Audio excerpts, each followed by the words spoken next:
चलिए अब हम सेक्शन 61 से लेकर सेक्शन 65 तक के प्रीलिम्स के क्वेश्चन डिस्कस कर लेते हैं।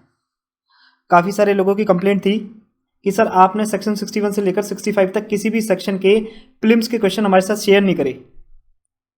तो मैंने सोचा देखो सारे सेक्शन एक दूसरे से कनेक्टेड हैं, इसलिए एक सेपरेट वीडियो बना के मैं सारे के सारे क्वेश्चन एक साथ डिस्कस कर लूँगा। तो कोई बात नहीं, चलिए अब हम क्वेश्चन डिस्कस कर लेते हैं। स्टार्ट करते हैं। Number 1, contents of document can be proved by primary evidence, secondary evidence, direct evidence और indirect evidence। याद रखना, दिस इज वेरी इंपॉर्टेंट। कहीं ऐसा ना हो आप कंफ्यूज होकर केवल इसी को मार्क कर आए कि contents of document can be proved by primary and secondary evidence only. तो जब प्रीलिम्स में क्वेश्चन आएगा और अगर आंसर बॉक्स में आपको ये आंसर भी गिवन है direct evidence and indirect evidence, तो आपको ये भी मार्क करके आने हैं। ओके, तो contents of document can be proved by primary evidence, secondary evidence, direct evidence and indirect evidence. Next, section 62 of Indian evidence act deals with primary evidence. जो section 62 है इंडियन एविडेंस एक्ट का, वो किससे deal करता है? Primary evidence से।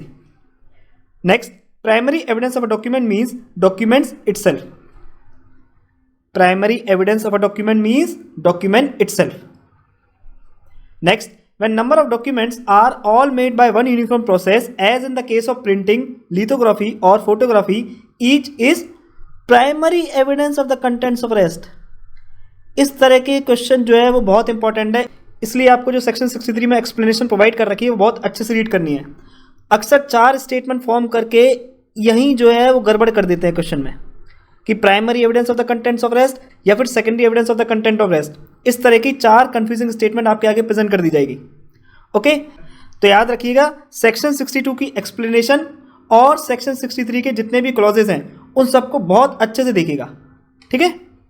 और specially जो वर्ड्स हैं प्रिंटिंग, लिथोग्राफी और फोटोग्राफी, अक्सर ये भी पूछ लेते हैं कि ये जो प्रिंटिंग, लिथोग्राफी और फोटोग्राफी है ये कौन से सेक्शन में गिवन है और कौन से सेक्शन की कौन से एक्सप्लेनेशन में गिवन है। और ऐसा भी हो सकता है कि आपसे पूछ लिया जाए कि प्रिंटिंग, लिथोग्राफी के अलावा और एक चीज कौन सी कंटेंट है। तो आपको याद रखना है 3 चीजें जो सेक्शन के अंदर कंटेंट है। कौन कौन सी? प्रिंटिंग, लिथोग्राफी और photography. Okay, next, section 63 deals with secondary evidence. Secondary evidence से कौन सा सेक्शन डील करता है? Section 63। Next, documents produce for the inspection of the court includes written documents, caricature, electronic record plus inscription on stone. ठीक है, याद रखना documents produce for the inspection of court में ये सारी चीजें आएंगी।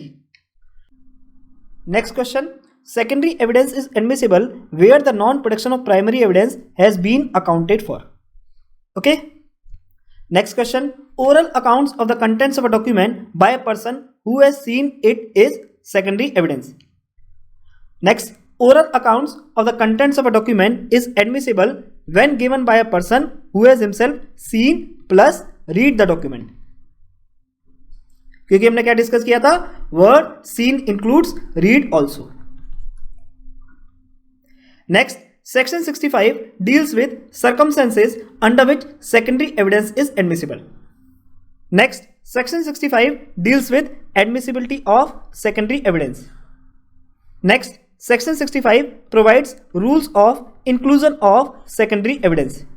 ठीक है, ये 3 स्टेटमेंट है, आपको इन 3 स्टेटमेंट को अच्छे से देखना है, किसी भी तरीके से पूछी जा सकती है आपसे, ठीक है ना। तो आपको याद रखना है Section 65 deals with circumstances under which secondary evidence is admissible। Section 65 deals with admissibility of secondary evidence, and Section 65 provides rules of inclusion of secondary evidence। And last is total 7 exceptions are provided under Section 65। Okay? और Section 65 की एक बार आपको अच्छे से reading करनी है। Okay, तो ये कुछ क्वेश्चन है पीटी के जो आपको सेक्शन 61 से लेकर 65 के लिए अच्छे से देखने हैं, ठीक है। तो ये था हमारा आज का लेक्चर। अगर आपको लेक्चर पसंद आया है तो आप लाइक, शेयर और कमेंट जरूर कीजिएगा, और अगर आपको लेक्चर पसंद नहीं आया है तो आपको डिसलाइक करने का भी पूरा राइट है। तब तक के लिए स्वस्थ रहिए, व्यस्त रहिए और मस्त रहिए। Take care of your health physically, mentally and emotionally. जय हिंद, जय भारत।